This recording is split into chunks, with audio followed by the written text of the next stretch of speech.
A day with me as a Filipina wife na asa lang sa Diyosawa niyang afam.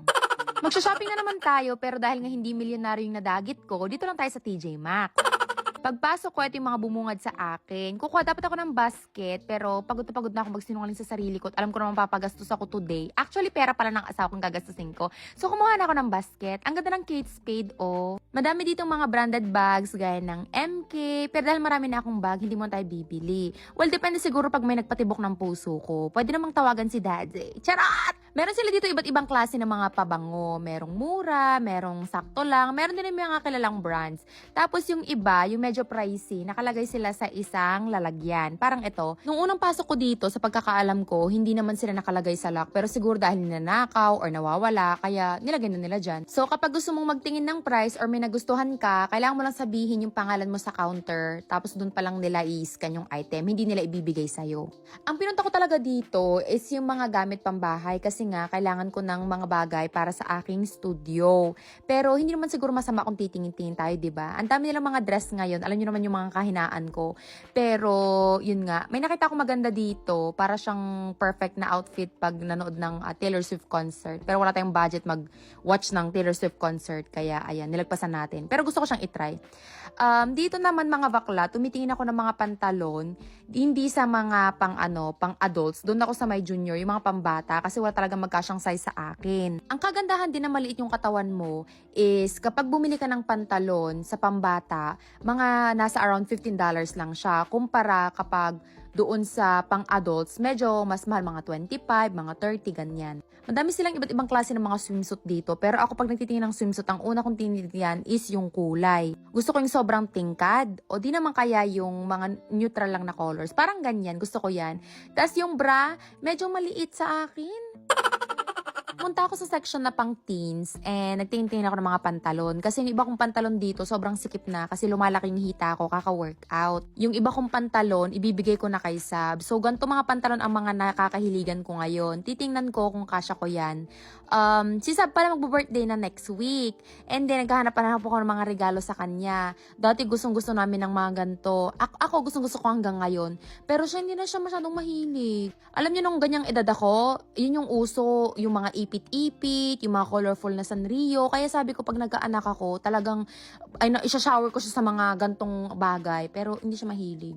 Parang ang mga gusto niya yung mga pang teenager. Madami din sila gamit dito pambahay, kaya gustong-gusto ko dito. Pero mas mahal dito kumpara sa Ross. Pero mas maraming well, depende kung anong tinitignan mo. Sa Ross kasi, mas gusto ko when it comes to yung mga pang-display.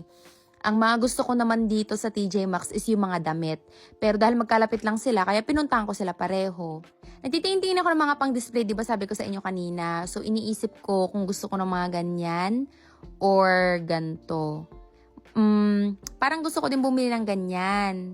Ayan parang ang ganda-ganda niya. Kaso, yung bet ko sana sa studio ko is white and gray lang. Parang ayoko siyang haluan ng green.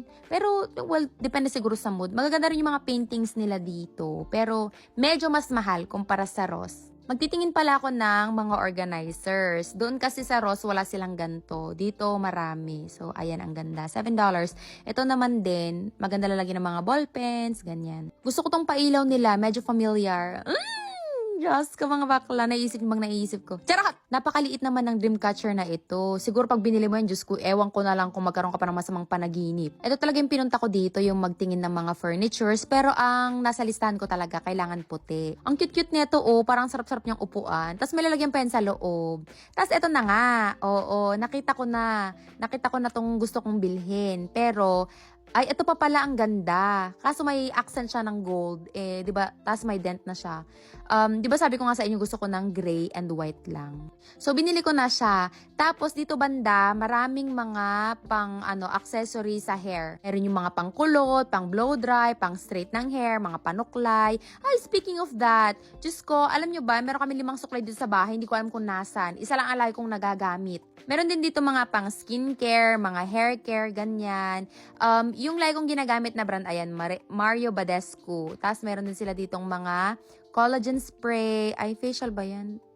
cleansing chinenilin. Basta yan, ayun yung ini-spray ko sa face ko. Yung ginagamit ko is yung kulay pink. Tapos, di ba sabi ko sa inyo, magsusukat ako ng mga damit.